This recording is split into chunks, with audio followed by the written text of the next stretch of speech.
The heavy oak doors of Cornerstone Grace Church slam shut with a sound that echoes through the marble-floored lobby like a judge's gavel.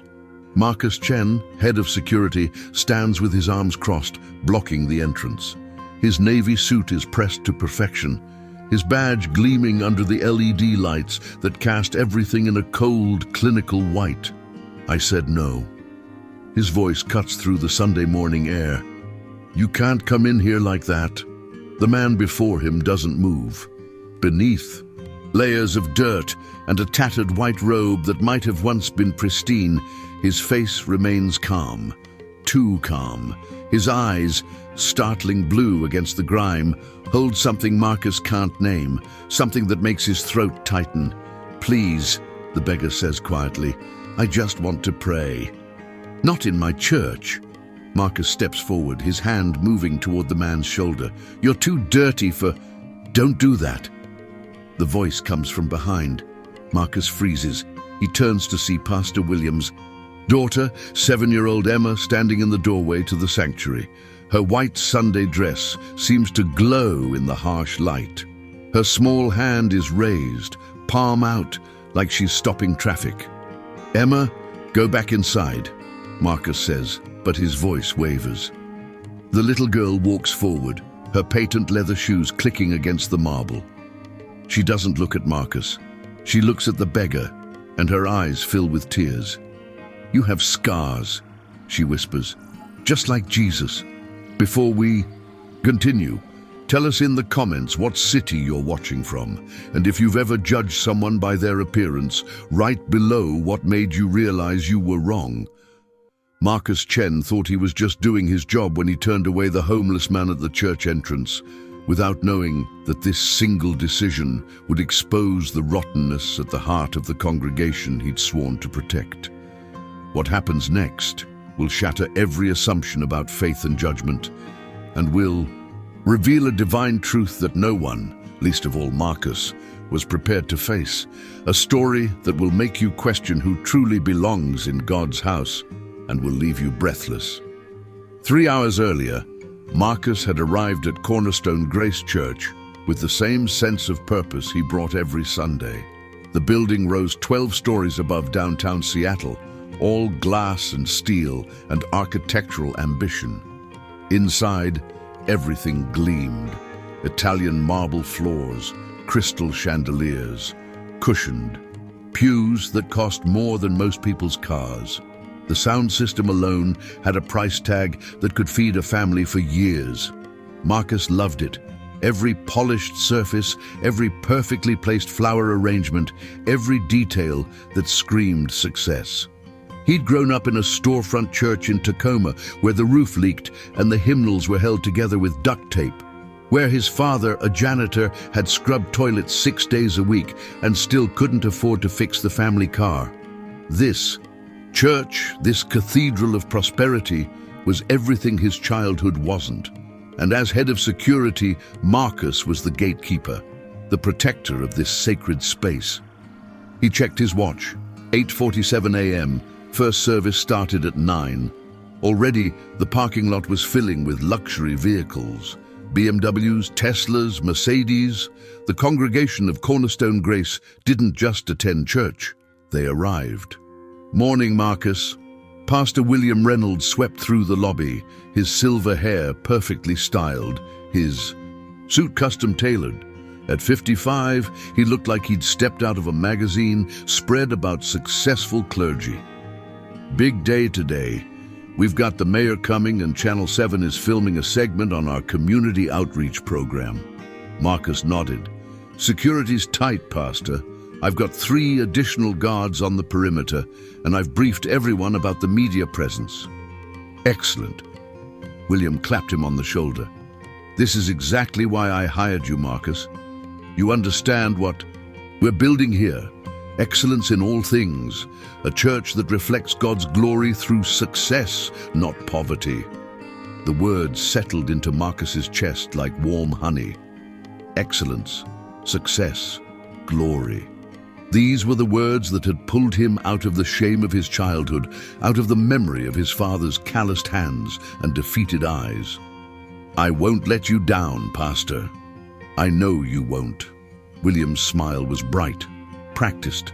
"Just remember, today especially, we need to maintain our image. The right people, the right atmosphere, you know what I mean." Marcus knew exactly what he meant. He'd been enforcing it for 3 years now. The dress code that kept out anyone who looked too poor, too broken, too real. The subtle redirections to the sister church across town. The one in the warehouse district, where the desperate and destitute were welcome. Here at Cornerstone Grace, they preached prosperity, blessings, the rewards of faith. And you couldn't very well preach abundance while surrounded by evidence of lack. At 8:52, Marcus took his position at the main entrance. Through the glass doors, he could see the street beyond the manicured lawn. Seattle's downtown was waking up, business people hurrying to brunch, tourists snapping photos of the Space Needle in the distance, and yes, the occasional homeless person pushing a shopping cart or huddled in a doorway. Marcus had learned not to see them, or rather, to see them only as problems to be managed, threats to be neutralized. It was easier that way, cleaner. The first congregants began arriving. Marcus greeted them with practiced warmth. The Johnsons, who owned a tech startup, the Ramirez family, both parents surgeons, Sandra Mitchell, a real estate mogul who donated $500,000 for the new youth center. These were his people now. Successful, blessed, proof that God rewarded the faithful. At 8:58, Marcus saw him. The figure emerged from behind a parked car across the street. At first, Marcus thought it was just another homeless person, the kind he'd learned to ignore. But something made him look closer. The man wore a white robe, not the dingy gray of unwashed fabric, but white, or it had been white once. Now it was stained with dirt, torn at the hem, darkened with what might have been blood. The man's hair hung in matted tangles, his beard wild and unkempt. His feet were bare, caked with mud and worse. But he walked with purpose, straight toward the church entrance. Marcus's jaw tightened. Not today. Not with the cameras coming, not with the mayor expected, not with everything riding on maintaining the image of Cornerstone Grace as a beacon of prosperity and success. The man reached the steps. Up close, the smell hit Marcus first.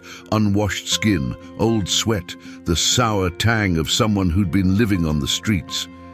The white robe was worse than Marcus had thought, covered in stains that told stories of dumpsters and alleyways, and nights spent in the rain. "Can I help you?"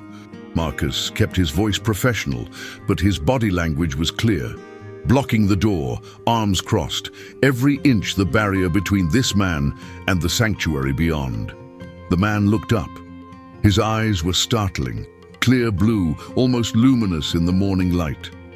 They held no anger, no desperation, just a quiet certainty that made Marcus's stomach twist. "I'd like to attend the service," the man said. His voice was rough, like he hadn't spoken in days, but there was something underneath it, something that reminded Marcus of his father's voice, reading scripture at the kitchen table while his mother counted pennies for groceries. "I'm sorry," Marcus said, "not sorry at all. We have a dress code. Perhaps you'd be more comfortable at our sister location on 5th Street. They have services at 10 and noon. I'd like to worship here." "That's not possible." Marcus felt his patience thinning. Through the glass behind him, he could see Pastor William watching, his expression tight. "You're not appropriately dressed, and frankly, you're not in a condition to..." "To what?" The man's voice remained calm. "To pray? To seek God? To be around other people?" Marcus lowered his voice, trying for kindness but landing somewhere near condescension. "Look, I understand you're going through a hard time, but this church has standards. We can't have you disrupting the service, making people uncomfortable. It's not fair to our congregation." "Your congregation," the man repeated the words like he was tasting them. "Tell me, who exactly is this church for?" Marcus felt heat rising in his chest. It's for people who respect what we're building here. People who understand that God blesses those who honor him with excellence. Excellence. The man looked down at his filthy robe, then back at Marcus. And you think God measures that by the cost of your suit, the shine of your flaws? I think God expects us to present our best selves, Marcus shot back. Not to show up looking like... He caught himself, but not quickly enough. Like what? The man stepped closer. Like I've been beaten, abandoned, left to die in the street? Marcus's hand moved to his radio. Sir, I'm going to have to ask you to leave. If you refuse, I'll call the police. For wanting to pray? For trespassing? The man studied him for a long moment. Marcus felt exposed under that gaze, like every secret in thought was being read, every hidden shame brought into the light. He wanted to look away, but couldn't. You're afraid, the man said softly. Not of me, of what I represent. I'm not afraid of anything.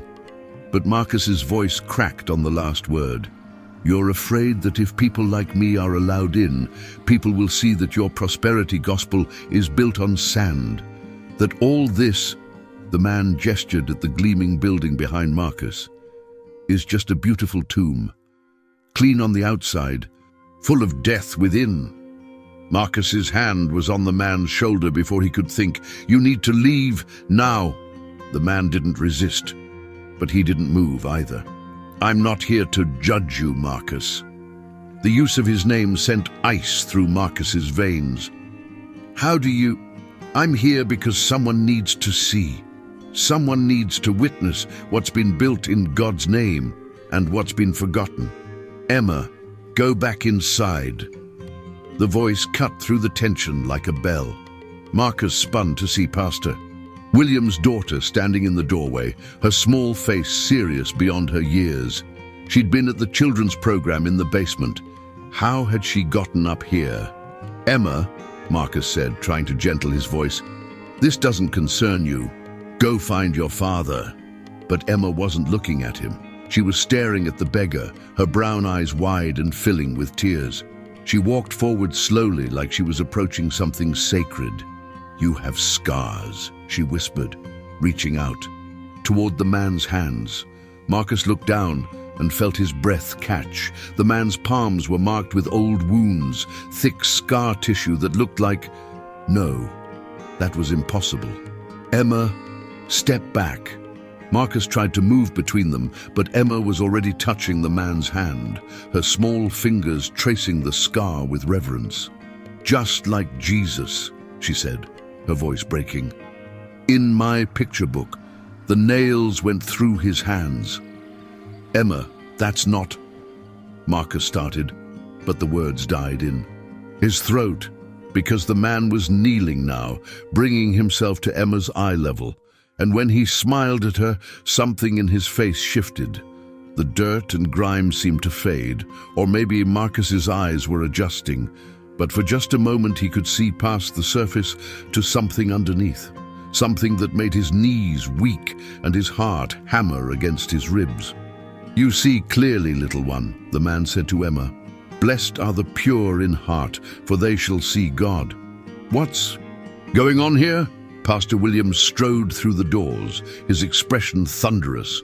Behind him, several congregation members had gathered, drawn by the commotion.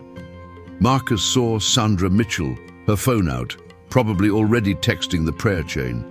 He saw the Johnsons, their faces twisted in disgust. He saw the youth pastor, the worship leader, the deacons, all of them staring at the filthy man kneeling before a child. Marcus, I told you to handle this, William said, his voice tight, with barely controlled anger. Get him off the property now. Daddy, no! Emma grabbed the man's hand. He's hurt, he needs help. Emma, come here! William's voice was steel wrapped in velvet. That man is not your concern. But Daddy, you always say Jesus loves everyone. You say the church is for... Emma, now. The little girl's face crumpled, but she obeyed, walking slowly back to her father. She looked over her shoulder at the beggar, tears streaming down her cheeks. The man stood, and Marcus saw something flash across his face. Not anger, something deeper, sorrow maybe, or disappointment so profound it felt like grief. "You're right," the man said to William. "The church is for everyone, but you've forgotten what that means." "I don't need a lecture from a vagrant," William said coldly. "Marcus, escort him out. If he resists, call the police." Marcus moved forward, his training taking over. Grip the arm, apply pressure, guide them away. He'd done it 100 times, but when his hand closed around the man's bicep, he felt something that made him freeze. The muscle beneath the robe was solid, strong, not the wasted flesh of someone who'd been starving on the streets, and the skin, despite the dirt, was warm, almost hot, like there was a fire burning just beneath the surface. "Don't do this," the man said quietly, looking directly into Marcus's eyes. "You know better. Deep down, you remember what your father taught you." Marcus's hand fell away like he'd been burned. "What did you say?" "Your father. He used to read to you from Matthew chapter 25. Do you remember?" The world tilted. Marcus's father had been dead for 5 years. And yes, Matthew 25 had been his favorite passage, the one he'd read every Sunday morning before they left for that leaking storefront church. But there was no way this stranger could know that. "I was hungry and you gave me no food," the man quoted softly. "I was thirsty and you gave me no drink. I was a stranger and you did not welcome me, naked and you did not clothe me, sick and in prison and you did not visit me." "Stop," Marcus whispered. "Then they will answer, Lord, when did we see you hungry or thirsty or a stranger or naked or sick or in prison and did not minister to you?" The man's voice grew stronger, carrying across the lobby. Several congregation members had stopped to listen, their faces confused, uncomfortable. "And he will answer them, truly, I say to you, as you did not do it to one of the least of these, you did not do it to me." "That's enough." William's face had gone red. "Marcus, I gave you an order. Remove this man, or I'll find someone who will." The threat hung in the air. Marcus's job, his position, everything he'd built to escape the poverty of his childhood, all of it balanced on this moment, on this choice. He looked at the beggar, at the scars on his hands, at the white robe that seemed to glow despite the stains, at the eyes that held no condemnation, only an invitation. Then he looked at Pastor William, at the expensive suit, the perfect hair, the expression that said this was about control, about power, about maintaining an image at any cost. Marcus made his choice. He grabbed the beggar's arm, gently this time, and began walking him toward the door. "Come on," he said, his voice hollow.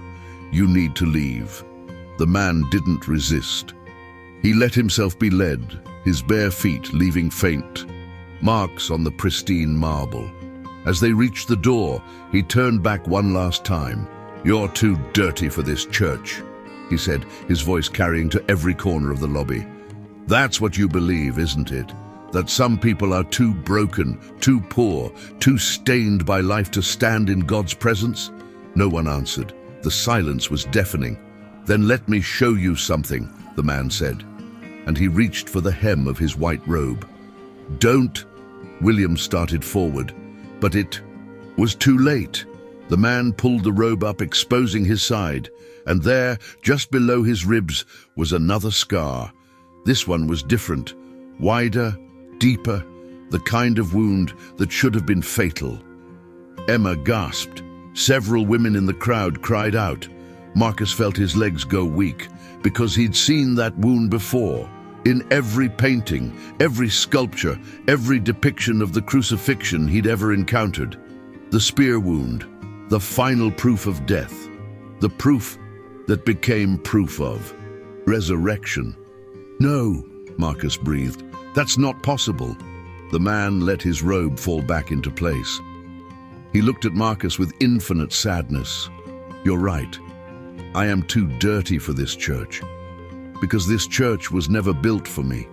It was built for comfort, for pride, for the illusion that you can buy your way into heaven with marble floors and crystal chandeliers. He turned to face the crowd. I came here hungry, and you sent me away. I came here thirsty for fellowship, and you offered me judgment. I came here as a stranger, and you called security. His voice wasn't loud, but it filled every corner of the lobby, seemed to echo off the expensive walls and gleaming floors. You've built a beautiful tomb, but where is the life? Where is the love? Where is the God you claim to serve? Pastor William's face had gone from red to pale. You can't just come in here and what? Speak truth? The man's eyes locked onto William's. Tell me, Pastor, when was the last time you fed someone who couldn't repay you? When did you last welcome someone who might damage your reputation? When did you last sacrifice your comfort for someone else's salvation? William's mouth opened and closed, but no sound came out. You preach prosperity, the man continued, but you've forgotten the cost. You talk about blessings, but you've forgotten that I bless the poor, the mourning, the meek, the hungry. You've built a kingdom, but it's not mine. Marcus felt something breaking inside his chest. Every justification he'd built over 3 years, every rationalization for turning away the desperate and the broken, every time he'd chosen the image of the church over the heart of its mission, all of it was crumbling. I'm sorry, he whispered. God, I'm so sorry. The man turned to him, and the sadness in his eyes deepened. You were afraid, Marcus, afraid of becoming your father, a good man who died poor and forgotten. But your father knew something you've forgotten. He knew that the kingdom of heaven belongs to those who have nothing else to cling to. Tears were streaming down Marcus's face now. He didn't care who saw. I just wanted to matter. I wanted to be someone. You already were someone. You were my father's son. But you traded that inheritance for a security badge and the approval of men who measure worth in dollars. The words should have felt like condemnation, but they didn't. They felt like surgery, painful but necessary, cutting away the infection to save the patient. What do I do? Marcus asked. How do I fix this? You start, the man said gently, by remembering who you are and whose you are. A commotion at the door interrupted them. The mayor had arrived, flanked by aides and the Channel 7 news crew. The cameraman was already filming, his lens sweeping across the scene. The filthy beggar, the weeping security guard, the frozen congregation, the pastor who looked like he'd seen a ghost. Pastor Reynolds. The mayor's smile faltered as she took in the scene. Is this a bad time? William seemed to snap back to himself. His politician's mask slid into place, smooth and practiced. Not at all, Mayor Chen. We were just dealing with a situation. Marcus was handling it. Mayor Chen. Marcus felt the irony like a knife. His older sister, the one who'd made it out of poverty through law school and ruthless ambition, the one who'd stopped returning. His calls when he took this job, who'd told him he was betraying everything their father stood for. Jennifer Chen's eyes found Marcus, then moved to the beggar. Her expression shifted.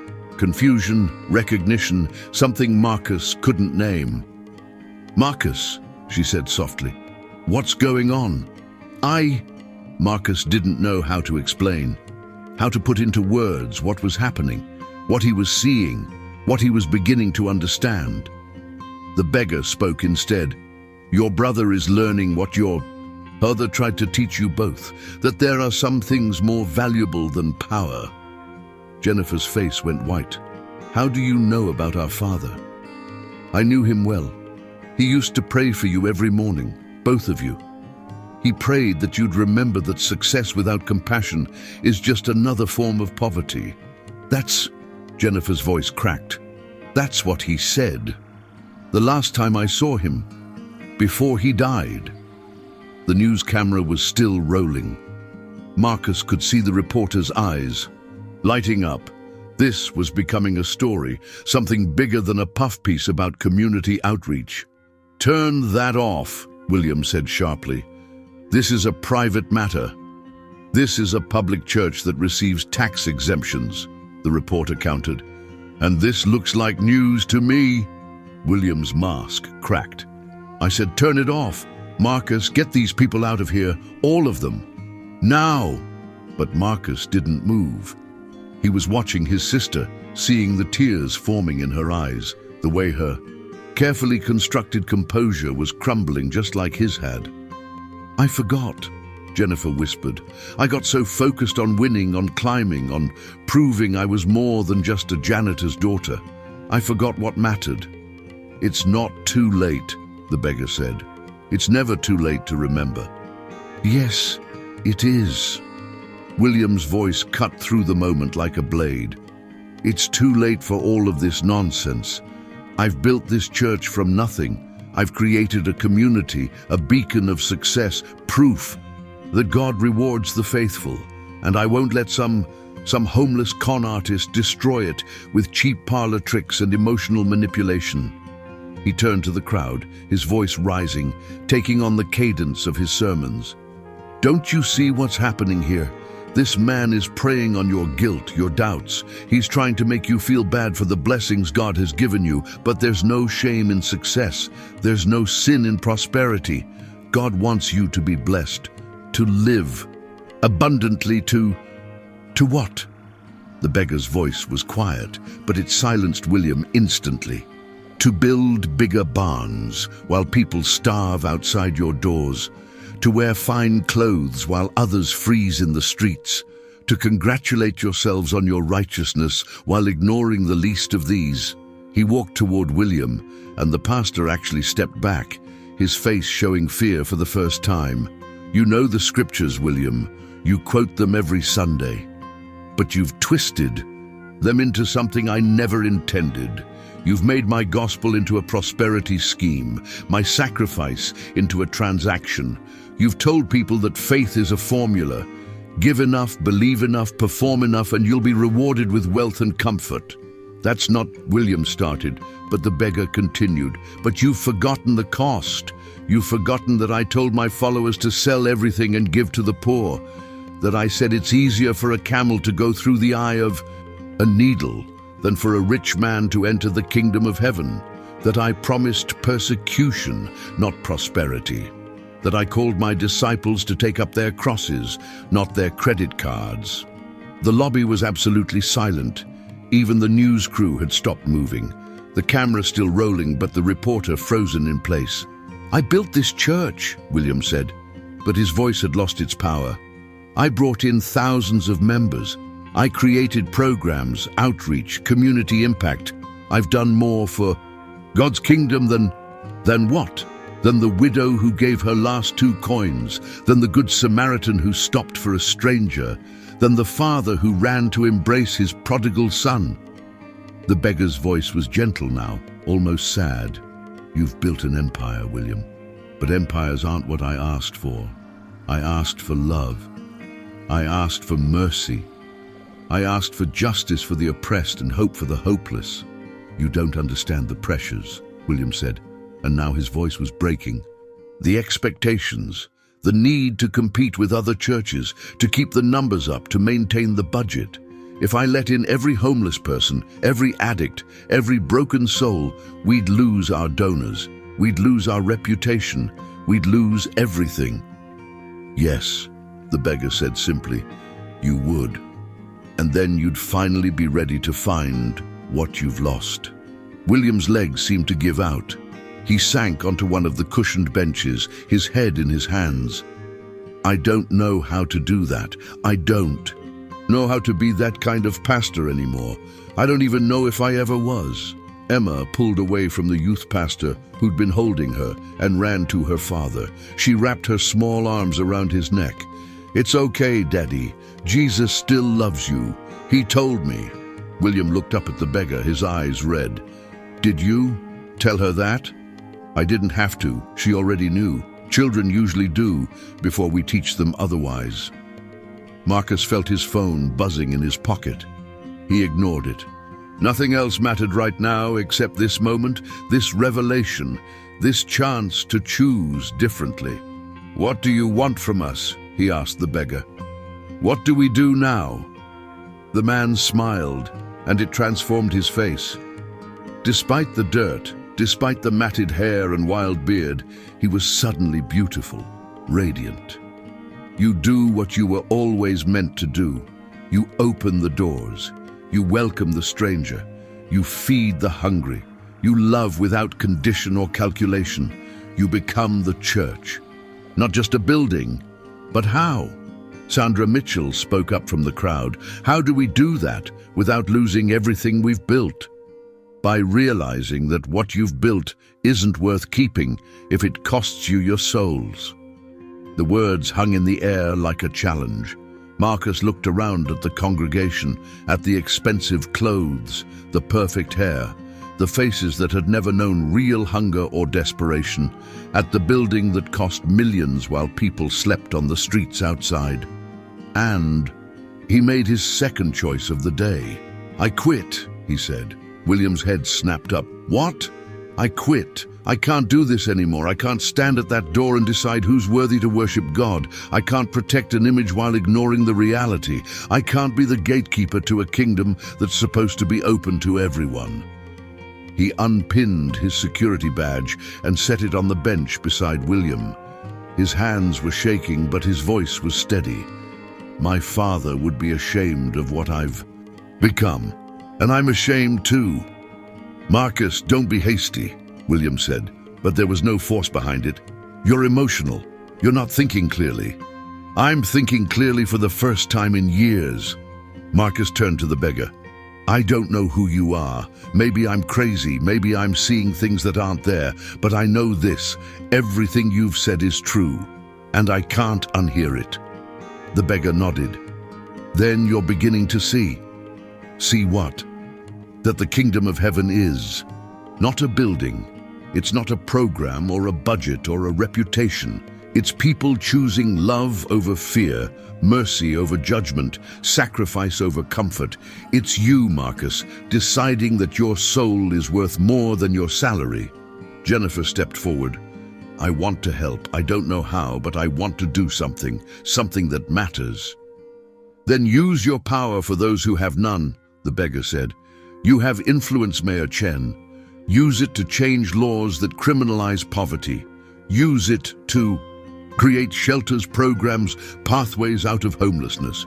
Use it to remind this city that the least of these are still human beings, still worthy of dignity and care." "I will," Jennifer said, and Marcus heard the steel in her voice. His sister didn't make promises lightly. "I swear I will."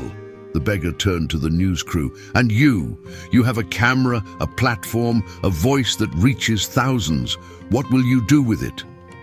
The reporter swallowed hard. "Tell the truth. Show people what's really happening in churches like this.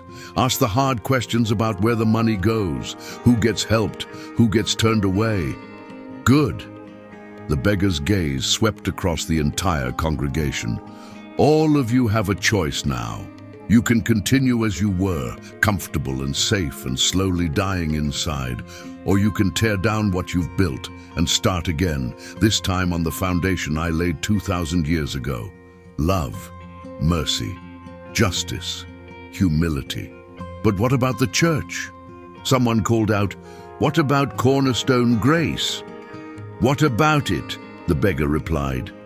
"A building is just a building. The church is you. It's always been you. The question is, what kind of church will you be?" Pastor William stood slowly. He looked at his daughter, then at Marcus, then at the beggar. "I don't know if I can do this. Change everything, admit I was wrong, face the consequences." "You can't," the beggar said gently. "Not alone. But you're not alone. You never were." William's face crumpled. He fell to his knees on the marble floor, his expensive suit creasing, his perfect image shattering. "Forgive me," he whispered. "God, forgive me. I lost my way. I forgot why I became a pastor in the first place. I forgot that it was never about me." Emma knelt beside him, her small hand on his shoulder. "It's okay, Daddy. We can start over. We can be better. The beggar knelt too, placing his scarred hand on William's head. You are forgiven. You always were. Now go and sin no more. Marcus felt something breaking open inside his chest, not breaking apart, but breaking open like a seed splitting to let new life emerge. He knelt as well, and then Jennifer, and then one by one, the entire congregation sank to their knees on the expensive marble floor. The news camera captured it all. The weeping pastor, the resigned security guard, the mayor on her knees, the congregation in tears. And at the center of it all, a homeless man in a filthy white robe, his scarred hands raised in blessing. What do we do now? Marcus asked again. Where do we start? The beggar stood, helping William to his feet. You start by opening the doors, all the way. No more dress codes, no more screening, no more deciding who's worthy. You welcome everyone, the addicts, the mentally ill, the criminals, the outcasts. You feed them, clothe them, love them, not as a program or a project, but as brothers and sisters. We'll lose members, William said. Donors will leave, the budget will collapse. Yes, the beggar agreed, and then you'll discover what it means to depend on God instead of money. You'll learn to trust in daily bread instead of quarterly projections. You'll find out if your faith is real or just another investment strategy. I'm scared, William admitted. Good. Fear is the beginning of wisdom. It means you're finally taking this seriously.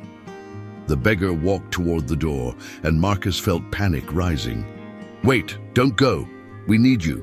We need guidance, direction, someone to show us how. You have everything you need, the beggar said. You have the scriptures, you have the Spirit, you have each other, and you have the example I gave you, not in a building or a program, but in a life poured out for others. But who are you? Jennifer asked. Really? The beggar smiled. You know who I am. You've always known. The question is, will you believe it? Will you let it change you? He pushed, opened the door, and morning light flooded the lobby. For a moment, his silhouette seemed to glow, the white robe blazing like fire, the scars on his hands visible even from a distance. Then he was gone, walking down the steps and into the street, disappearing into the Sunday morning crowd. Marcus ran to the door, but there was no sign of him. Just the usual traffic, the usual pedestrians, the usual city waking up to another day. Did that really happen? He asked, no one in particular. The camera caught it, the reporter said, her voice shaking. All of it, the scars, the words, everything. Then it's real, Jennifer said. It has to be. William stood in the center of the lobby, looking around at the marble and crystal and expensive perfection. We need to sell it, he said quietly. What? Sandra Mitchell stepped forward. Pastor, you can't be serious. This building is worth millions, I know. And there are thousands of people in this city who need food, shelter, medical care, hope. We can't keep this monument to our own pride while they suffer. He turned to face the congregation. I'm proposing we sell the building. Use the money to buy a warehouse, something simple and functional. Use the rest to create real outreach, shelters, job training, addiction recovery, mental health services, things that actually help people instead of just making us feel good about ourselves. You'll destroy the church, someone protested. No, William said firmly. I'll finally let it become what it was meant to be. The argument that followed was fierce. Some people walked out immediately, declaring William had lost his mind. Others stayed, uncertain but curious. A few, including Marcus, Jennifer, and Emma, gathered around William, ready to help rebuild from the ashes. The news story went viral. Within hours, the footage of the beggar with the scars was everywhere. Social media, national news, religious blogs, skeptic forums. Some called it a hoax, a publicity stunt. Others called it a miracle, a divine visitation. The debate raged for weeks. But at Cornerstone Grace Church, the debate didn't matter. What mattered was the work. Marcus spent his first week as an ex-security guard, helping to organize the building sale. He contacted real estate agents, coordinated with the church board, and began researching warehouse spaces in the industrial district. His savings would last maybe 3 months, but he wasn't. Worried. For the first time in years, he felt like he was doing something that mattered. Jennifer used her position as mayor to fast-track permits for a new shelter and community center. She faced pushback from the city council, accusations of favoritism and religious bias, but she didn't back down. She'd made a promise, and she intended to keep it. Pastor William preached his first sermon after the encounter to a congregation half the size it had been. The luxury cars in the parking lot had dwindled. The designer suits were fewer, but the faces that remained were different, hungry, desperate, genuine. People who needed hope, not performance. "I've been a hypocrite," William said from the pulpit, his voice raw. "I've preached a gospel of comfort while ignoring the call to sacrifice. I've built a kingdom for myself and called it God's work. I've turned away the very people Jesus died for, and I've done it in his name." The remaining congregation sat in silence. Some faces showed anger, others confusion. A few showed something like relief. "I can't undo the past," William continued, "but I can change the future. Starting today, these doors are open to everyone. No dress code, no screening, no judgment. If you're hungry, we'll feed you. If you're homeless, we'll help you find shelter. If you're broken, we'll sit with you in your pain. Not because it's good marketing or because it makes us feel righteous, but because it's what we're called to do." He paused, looking out at the faces before him. "Some of you will leave. I understand. This isn't the church you signed up for. But for those who stay, I promise you this, we're going to discover what it really means to follow Jesus. Not the sanitized, comfortable version we've been selling, but the radical, costly, beautiful reality." Emma sat in the front row, her legs swinging, her face bright. When her father finished, she started clapping. Slowly, others joined her. Not everyone, but enough. After the service, Marcus stood at the door, not as a guard this time, but as a greeter. He shook hands with the departing members, thanked them for coming, invited them back. Some ignored him, others glared. A few hugged him and whispered, "Thank you." As the last of the congregation filed out, Marcus saw a figure approaching from the street. His heart jumped. Was it the beggar again? But no, this was someone different. A woman, maybe 40, with hollow eyes and clothes that had seen better days. She hesitated at the bottom of the steps. Marcus walked down to meet her. "Can I help you?" "I heard." She swallowed hard. "I heard this church was different now. That they let people like me in. People like you? Addicts, failures, people who've messed up everything they've ever touched." Her voice was bitter. "I've been clean for 3 weeks, but I don't know if I can make it. I thought maybe God could help. If he's even real. If he even cares about someone like me." Marcus felt tears pricking his eyes. 3 weeks ago, he would have directed her to the sister church, given her a pamphlet, sent her away. Now, he held out his hand. "Come in," he said. "You're exactly who this church is for." She took his hand, and he led her up the steps. As they entered the lobby, he saw Pastor William talking with a group of homeless men who'd been sleeping in the park across the street. He saw Emma handing out sandwiches from the church kitchen. He saw Jennifer on her phone, already working on the shelter permits. And for just a moment, Marcus could have sworn he saw a figure in white, standing in the corner, watching with approval. But when he blinked, the figure was gone. Maybe it had never been there. Or maybe it had been there all along, waiting for them to finally see. The weeks that followed were chaos. The church board split, half resigned in protest, half stayed to help with the transition. Major donors pulled their support, threatening lawsuits and public campaigns against William's radical agenda. The local Christian radio station dropped Cornerstone Grace from their directory of recommended churches. But other things happened too. Small things that grew into something larger. A tech entrepreneur who'd been sitting in the back during the encounter came forward with a donation, not to the building fund, but to the new outreach program. I made my fortune, and I've been trying to buy my way into heaven ever since, he said.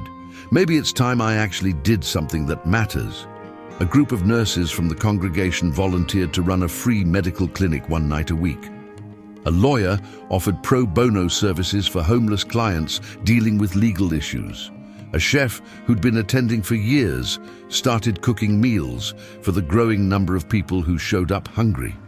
The warehouse William found was in a rough part of town, surrounded by porn, shops and liquor stores. It was ugly, drafty, and perfect. They bought it for a fraction of what the main building would sell for, leaving millions for actual ministry. Marcus helped organize the move. He packed boxes, hauled furniture, scrubbed floors. His hands got dirty, his back ached, and he'd never been happier. "You know," Jennifer said one afternoon as they worked side by side, "Dad would be proud of you." Marcus paused, a box of hymnals in his arms. "You think so?" "I know so. You're finally doing what he always did, putting people before image, love before success." She smiled. "I'm proud of you too." "I'm proud of us," Marcus said. "We both forgot for a while, but we're remembering." The first service in the warehouse was nothing like the polished productions at the old building. The sound system was basic, the chairs were mismatched, the walls were bare concrete. But the room was full, not just with the remnant of the old congregation, but with new faces. Homeless people, addicts in recovery, ex-convicts, immigrants, the mentally ill, people who'd never felt welcome in a church before. William stood before them without notes, without polish, without pretense. "Welcome," he said simply, "all of you. Whoever you are, whatever you've done, however broken you feel, welcome. This is your church now. Not because you've earned it or because you're good enough, but because God's love isn't something you earn. It's something you receive." He told them about the beggar in the white robe, about the scars, about the words that had shattered his comfortable theology and rebuilt it into something truer, harder, more beautiful. "I don't know if that was really Jesus," William said. "Maybe it was. Maybe it was an angel. Maybe it was just a homeless man with a gift for seeing through our pretenses. But it doesn't matter. What matters is the truth he spoke, that we'd built a church that looked nothing like the kingdom of God, and that we have a chance now to do better." The service was simple. They sang old hymns accompanied by a single guitar. They prayed, not polished, rehearsed prayers, but raw, desperate pleas for help, for healing, for hope. They shared communion with bread from the grocery store and grape juice in paper cups, and when it was over, no one wanted to leave. They lingered, talking, laughing, crying, sharing stories. The walls between rich and poor, clean and dirty, respectable and outcast. They didn't disappear, but they thinned, became permeable. Marcus stood in the corner, watching it all, and felt a hand on his shoulder. He turned to see an old man, weathered and worn, with kind eyes. "You did good," the old man said. "Your father would be proud." Marcus froze. "Did you know my father?" "I know all my children," the man said with a smile. Then he walked away, disappearing into the crowd before Marcus could ask what he meant. The months that followed brought both triumph and struggle. The shelter opened, providing beds for 50 people a night. The medical clinic expanded to 2 nights a week. The job training program helped a dozen people find employment. Lives were changed, slowly and imperfectly, but genuinely. But there were failures too. An addict they'd been helping relapsed and died of an overdose. A mentally ill man they'd welcomed became violent and had to be removed. Donors who'd promised support backed out when they realized how messy real ministry was. William struggled with doubt. Late one night, Marcus found him in the warehouse, sitting alone in the dark. "I don't know if I'm doing this right," William said. "We're helping some people, but we're failing others. The money's running out faster than I expected. Some of the congregation is getting tired of the chaos, the neediness, the constant crisis. Maybe I was wrong. Maybe the old way was better. At least it was sustainable." Marcus sat beside him. "Do you remember what the beggar said? That we'd lose everything, and then we'd finally be ready to find what we'd lost?" "I remember. But what if what we find isn't enough? What if we can't actually make a difference?" "We already have," Marcus said. "Sarah, the woman who came that first day after the encounter, she's 6 months clean now. She's working, rebuilding her relationship with her kids. That's one life, one miracle. How many of those did we see in the old church?" William was quiet for a long moment. "None," he finally said. "We saw conversions, baptisms, people joining the church. But actual transformation?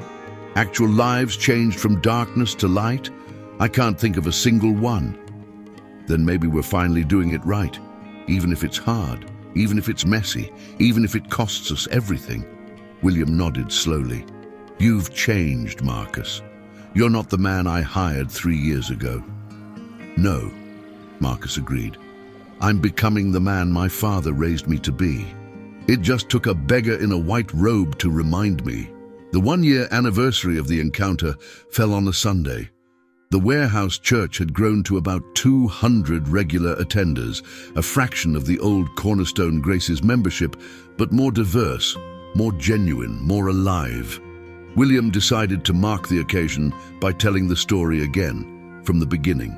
He stood before the congregation and described that morning, the beggar at the door, Marcus's initial rejection, Emma's intervention, the revelation of the scars.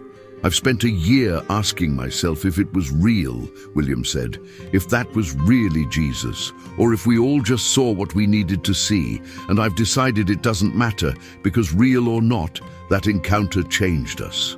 It forced us to confront the gap between what we claimed to believe and how we actually lived. It gave us a chance to choose differently." He paused, looking out at the faces before him, faces of every color, every economic status, every background. "And we chose, not perfectly, not without stumbling, but we chose love over comfort, mercy over judgment, sacrifice over safety. We chose to be the church instead of just attending one." After the service, Marcus stood outside the warehouse, greeting people as they left. The neighborhood had changed in the past year, not dramatically, but noticeably. The warehouse church had become a hub of activity, a place where people knew they could find help, hope, a hot meal, a listening ear. As the crowd thinned, Marcus saw a figure approaching from down the street. His heart jumped. The walk was familiar, the build, the way the person moved with quiet purpose. But as the figure drew closer, Marcus saw it wasn't the beggar. It was a young man, maybe 20, with a backpack and nervous eyes. "Is this the church?" the young man asked. "The one that helps people?" "It is," Marcus said. "What do you need?" "I don't know. Everything. Nothing. I've been on the streets for 6 months. I'm tired, I'm scared. I heard there was a place here where people cared, where they didn't judge you for being a mess." Marcus smiled. "You heard right. Come on in. We're just finishing up, but there's still food, and we can talk about what you need." As he led the young man inside, Marcus thought about the beggar's words. "You welcome the stranger. You feed the hungry. You love without condition or calculation. You become the church, not just a building." They were doing it. Imperfectly, inadequately, but genuinely. They were becoming what they'd been called to be all along. That night, after everyone had gone, Marcus walked through the empty warehouse. He thought about the marble floors and crystal chandeliers of the old building, now sold to a tech company for their headquarters. He thought about his security badge, his salary, his comfortable life. He didn't miss any of it. His phone buzzed, a text from Jennifer. City Council. Approved funding for 3 new shelters. Your beggar started something bigger than any of us realized. Marcus smiled. Not his beggar, everyone's, the whole city's, maybe the whole world's. He was about to leave when he noticed something on the floor near the entrance, a piece of white cloth, torn and dirty, like it had been ripped from a robe. Marcus picked it up, his hands trembling. It was old, stained with what might have been blood, and when he held it up to the light, he could. See, the weave was unusual, not modern fabric, but something older, hand-woven. He folded it carefully and put it in his pocket. Evidence or imagination, it didn't matter. What mattered was the truth it represented, that God still showed up in unexpected ways, in unexpected places, wearing unexpected faces, that the kingdom of heaven was still breaking into the world, one encounter at a time, that grace was still hidden in the people everyone else overlooked, and that sometimes the dirtiest, most broken, most rejected person at the door was exactly who you needed to see. Marcus turned off the lights and locked the warehouse. Tomorrow, they'd open the doors again. More people would come, hungry, desperate, broken, seeking, and they'd be welcomed, fed, loved, not because they deserved it, but because that's what the church was always meant to do. As he walked to his car, Marcus looked up at the night sky. Somewhere out there, a beggar in a white robe was walking. Through other cities, approaching other churches, offering other congregations the same choice. Would they see him? Would they recognize the scars? Would they choose differently than they had before? Marcus didn't know, but he prayed they would. He prayed that more churches would tear down their beautiful tombs and become living bodies, that more pastors would trade their empires for the kingdom, that more people would remember that the gospel was never meant to be comfortable. It was meant to be transformative, and transformation always started with a choice. To open the door, to welcome the stranger, to see past the dirt and the brokenness to the divine image underneath. To remember that everyone, no matter how filthy or scarred or rejected, was made in the image of God, and that sometimes God himself showed up wearing those scars, testing whether his people would recognize him. Marcus got in his car and drove home through the city streets, past the homeless, encampments, and the late-night diners, and the churches with their locked doors. He thought about his father, about the storefront church with the leaking roof, about the man who'd scrubbed toilets and read scripture and taught his children that love was more important than success. "I get it now, Dad," Marcus whispered. "I finally get it." And somewhere in the night he could have sworn he heard a voice, his father's or the beggar's or maybe God's own, saying, "Well done, my son, well." And done. The warehouse church continued its work. Some weeks were better than others. Some months the money ran out and they had to trust for provision. Some people they helped went back to their old lives. Some stayed and became helpers themselves. But the doors stayed open. The welcome remained genuine. The love continued to flow, imperfect but real. And every Sunday, when Marcus stood at the entrance greeting people, he looked at each face, rich or poor, clean or dirty, respectable or outcast, and remembered the beggar's words. "You're too dirty for this church." No one was too dirty anymore. Not for this church, not for the kingdom, not for the God who'd worn dirt and scars himself, who'd been rejected and mocked and killed, and who'd loved anyway. That was the truth the beggar had come to teach them. That was the gospel they were finally learning to live, and it was changing everything. This story, while fictional, reflects a truth we all face: how easily we build walls around our faith, protecting our comfort while forgetting our calling. It was created not to deceive, but to make us reflect on the moments when we've chosen image over integrity, success over sacrifice, judgment over mercy. When was the last time you welcomed someone who made you uncomfortable? When did you last sacrifice your reputation to show love to someone the world has rejected? Today, look at your own life, your church, your community, your daily choices. Ask yourself, am I building a beautiful tomb, or am I becoming a living body? Am I protecting an image, or am I practicing the radical love that changes everything? That question, that honest moment of self-examination, might be the beginning of your own transformation. Because the divine still shows up at our doors, testing whether we'll recognize him in the faces we'd rather turn away. This is a story from Hidden Grace Stories.